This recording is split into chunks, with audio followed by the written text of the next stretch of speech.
Imagine having to care for someone when you're really just a kid yourself. It's happening to more than 1 million children between the ages of 8 and 18, which is a really shocking statistic. They suddenly find themselves in the roles of caregiver, whether that's for a family member, such as a parent or a grandparent. Well, here with more is aging expert Anthony Cirillo. Hello, sir, and welcome to the show. Thanks for having me. You know, I am absolutely surprised to hear that there's so many young people who happen to take care of grandparents and parents.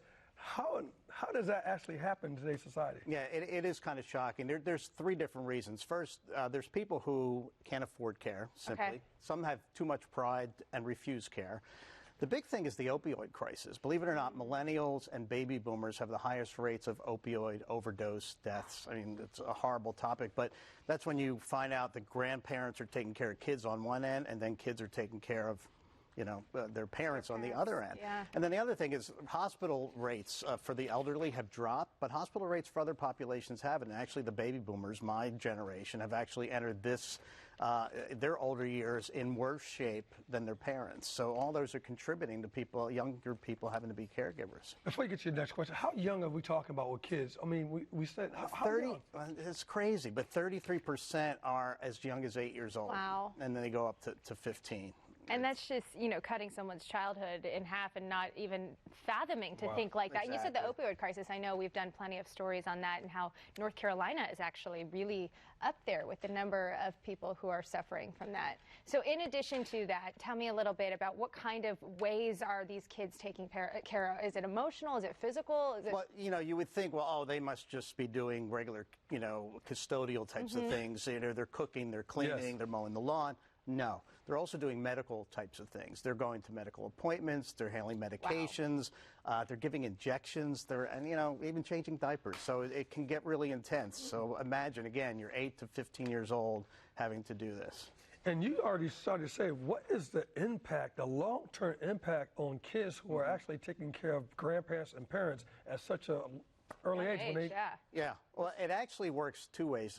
So some people become superheroes, right? They're going to go and become the great caregiver. They're going to excel in school, and they go on to become probably healthcare professionals. They take that caregiving to the next level.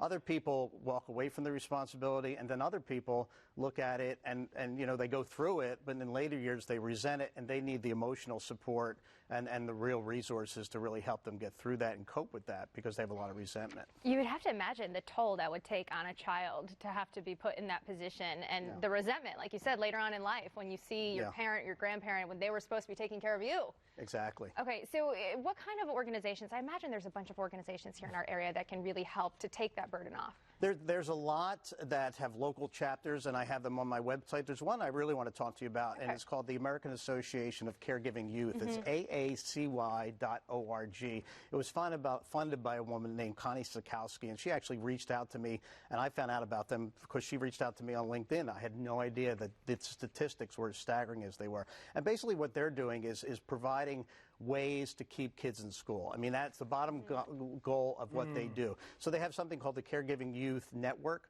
So they're out in the community trying to educate the community, but also, more importantly, educators and teachers and the medical professionals, physicians, because you would imagine those are the two groups that you really need to reach. Teachers need to know that these kids are in some kind of peril. Yeah. Doctors, nurses, they need to know as well. And they also have something called the Caregiving Youth Project, and they provide in-class programs, so support groups, lunch and learn sessions, in-home, like tutoring, providing computers, and then also out-of-school programs where they bring caregivers of the same age together and fun programs, educational programs. It might be hiking, fishing, camping, and so it's a way to get together. So I would encourage people to look at that organization and to see if they have any local resources. If not, it would be a great way to reach out to them and suggest that they do. It makes you feel for teachers, thinking you have students in your class who are going through all of this at home and you're wondering why they're doing bad in school. So exactly, so they need to know. Absolutely. And there's a lot of dynamics that kind of roll with this thing because we didn't even talk about just the person getting the care, now have to receive care for someone that's younger, how much sometimes that can be maybe a stumbling block for them. mentally or emotionally? Oh, I mean, absolutely. Again, you have to realize the age these kids are at. I mean, in hindsight, let's look back on our own and say, if I was 8 years old, I mean, I had a dad who passed at 11 years old, so I can't imagine taking on, I realized how immature and young I was back then. So imagine 3 years before that, I would have had to take care of him or my mother or something like that. So yeah, it's definitely, it's kind of mind-boggling. Puts it into perspective for sure. Absolutely. Thank you. All right. For more resources, visit theagingexperience.com. That's theagingexperience.com/Charlotte today.